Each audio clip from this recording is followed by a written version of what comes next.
ठीक है, शुरू करें। रोल। आज आप जो प्रेस कॉन्फ्रेंस कर रहे हैं, किस मुद्दे को लेकर के आप रूबरू हुए हैं? देखिए, अभी 2-3 दिन से एक मुद्दा जो है वो खबरों में बहुत सरगर्म है। वो मुद्दा ये है कि शिया यतीम खाने का एक मकान है, जिस मकान में वसीम रिजवी पहले रहते थे और उनकी पत्नी जो दूसरी पत्नी थी वो रहती थी। वसीम से दूसरी पत्नी की तलाक के बाद बतौर मेहर उनको एक पेंट हाउस दिया गया, जो कि वक्फ की संपत्ति नखास में बना हुआ है। मार्केट बनवाई थी वसीम रिजवी ने कुछ पार्टनरों को लेके, और उस पर छत पे उनका पेंट हाउस है।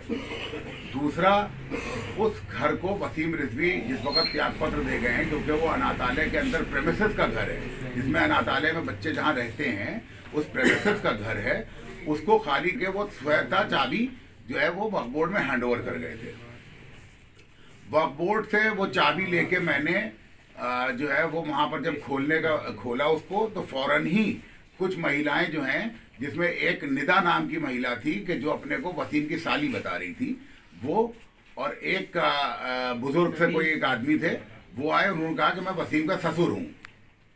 वो लोग आए, उन्होंने कहा कि ये घर हमारा है। तो हमने उस वक्त में पुलिस आ चुकी थी, तो हमने इनसे कहा कि आपका अगर घर है और इस घर का कोई दस्तावेज आपके पास होगा, कोई मकान की रसीद होगी, क्योंकि तो वक्फ बोर्ड का मकान है, तो सभी को पता है वक्फ बोर्ड का मकान है। तो अगर वक्फ बोर्ड का मकान है तो इसकी रसीद होगी या कोई एग्रीमेंट होगा। तो उन्होंने कहा नहीं, कोई हमारे पास नहीं है, लेकिन ये हमारी बेटी का मकान है और हमारी बेटी यहीं रहती है। तो हमने कहा अगर यहाँ रहती होती तो यहाँ पे कोई एक चादर, कम्बल, तकिया, लिहाफ, रजाई, कोई चीज़ मौजूद होती। ये तो पूरा खाली घर पड़ा हुआ है यहाँ से वहाँ तक। दूसरा, ना तो यहाँ कोई खाने का बर्तन है, ना कोई पानी की बोतल है, कोई चीज़। पुलिस के सामने सारी बात हुई जो रिकॉर्डेड है, वहाँ कुछ नहीं हुआ, कोई चीज़ मौजूद नहीं थी। वो लोग जबरन इसको वो प्रयास करने लगे। 26 लाख रुपए का जो निदा नाम की लड़की थी, वो इस मकान को बेच रही थी।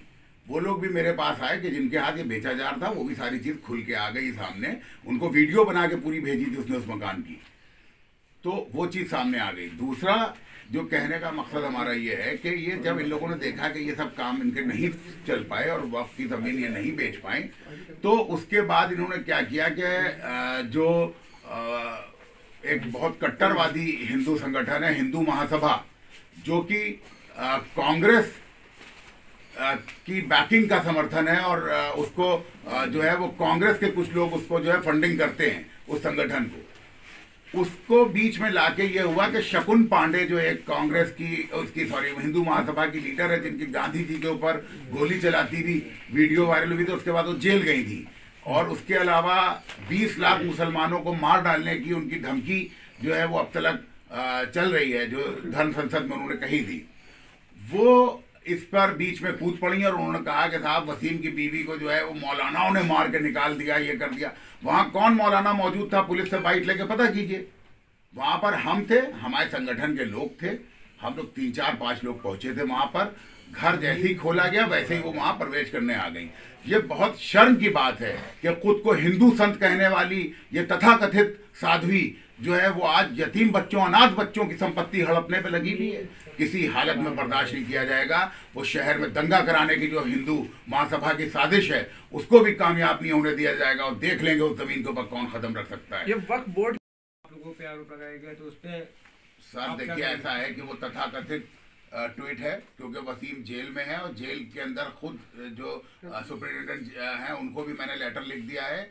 वहाँ से वो ट्वीट नहीं किया गया, बल्कि ट्विटर हैंडल को वसीम के भाई या फिर वसीम की पत्नी, जो दूसरी पत्नी है, वही चला रही है। और उसने ये सब चीज़ें करने के लिए, ताकि शहर में इलेक्शन के माहौल के दौरान जो प्रदेश की सरकार है उसको बदनाम कर दिया जाए और बड़े पैमाने पर दंगा हो जाए।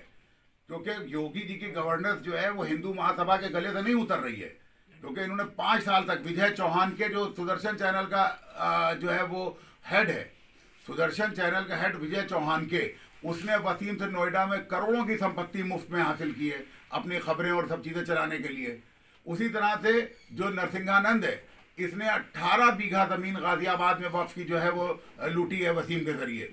तो ये सारी चीज़ें लोगों के हलक में हाथ डाल के निकाल ली जाएंगी, चाहे नरसिंहानंद हो चाहे हिंदू महासभा हो, किसी हालत में बर्दाश्त नहीं किया जाएगा। ये सब लोग जो हैं वो प्रदेश की सरकार के खिलाफ है और ये हर हालत में दंगा कराने की साजिश रच रहे हैं। वो शिया बहुल इलाका है, वहाँ के अंदर इस प्रकार की कोई अगर हिंसात्मक कार्रवाई की जाएगी तो खामियाजा भुगतना पड़ेगा। से कोई एफआईआर भी दर्ज कराई जा रही है, इसमें किसको शामिल किया सर जाए? इसमें एफआईआर जो है वो मंडे तक वक्फ बोर्ड बंद है, ट्यूसडे तक जो है वो वक्फ बोर्ड इसके अंदर अपनी कार्रवाई करेगा। वक्फ बोर्ड ने उनकी जो किराएदारी है वो निरस्त कर दी है और लिखित तौर पे थाने पे दे दिया है कि इनका ना तो कभी कोई किराया जमा हुआ है इस मकान का, ना कुछ है, इनकी किराएदारी को निरस्त किया जाता है। उनसे जब पुलिस ने मांगा कि आपके पास कोई एग्रीमेंट या कोई रसीद है आपके पास, तो उन्होंने कहा नहीं हमारे पास कोई रसीद नहीं, हम यूं ही रह रहे थे पिछले 6, 7, 8 साल से। तो ये वक्त की संपत्ति पे इस तरह से कब्जा करना, ये जो वसीम और उनकी पत्नी जो बंटी बबली के नाम से मशहूर है, इनको किसी हालत में कामयाब नहीं होने दिया जाएगा। ये चाहे वक्त के जितने इनके मियाँ बेच चुके हों जमीनें, लेकिन अब जो है वो कोई बर्दाश्त नहीं की जाएगी इसके अंदर। वसीम रिजवी के द्वारा ट्वीट किया गया जेल से